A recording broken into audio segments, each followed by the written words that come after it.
Mafia II is it's a third-person action-adventure game set in a fictional city in the east coast of America during the 40s and 50s. It charts this guy, Vito Scaletta's, that sort of rise into a life of organised crime along with his buddy Joe.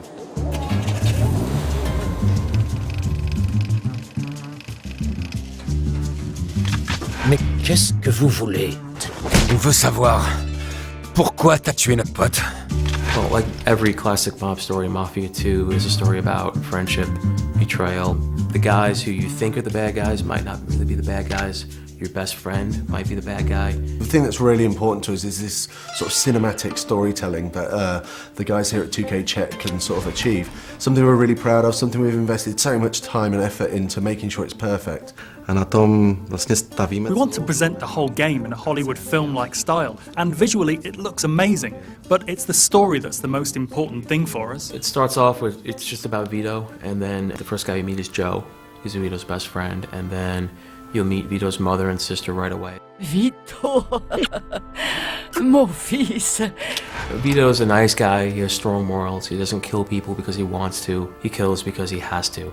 He just wants to get a bit of money, a bit of respect and a bit of power. Vito doesn't aspire to be the Don. Voilà les 300 billets. J'ai pris ma commission cette fois. Dorénavant, t'auras plus besoin de moi. D'accord, merci Joe. When I first got the first version of the script, one thing that really stuck out was that it was a buddy story. It wasn't just one guy on his own doing what he wants. Je te l'ai dit, j'ai le bras long.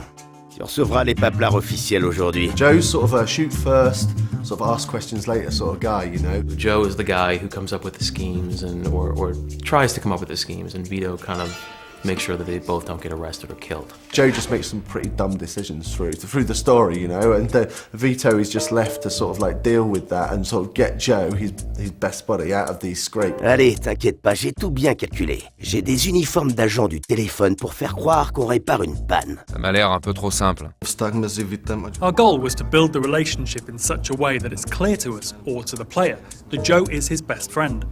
Something like family, if not even more. On va te trouver un boulot qui rapporte sans te bousiller la santé, d'accord?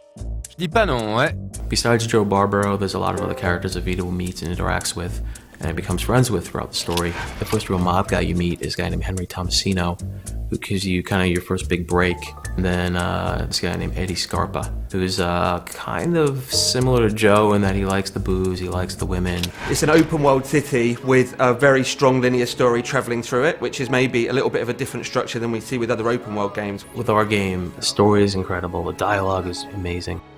Si tu savais dans quoi t'as mis les pieds, tu supplierais pour qu'on te renvoie en tôle. Mais de toute façon, c'est trop tard. What we wanted to chart was this guy's rise through the ranks of the Mafia. The Mafia is pulling the strings. If you're ordered to do something, you have to do it, even if you don't agree. Otherwise, you won't survive, or you might lose a friend, or even your family. Tu vas nous rendre un service. Et si je refuse? Tu meurs. The life of a mobster isn't what it's all made out to be, you know. It's not all really glamorous, you know. It has some really bad things that happen to it, and we really explore that during the story. I think it's really interesting. People are going to really enjoy it. C'est quoi ton nom déjà? Vito. J'ai besoin qu'on les motive un peu. $10 par gars. Et si quelqu'un fait des histoires? Ah, dans ce cas, à toi de te montrer convaincant.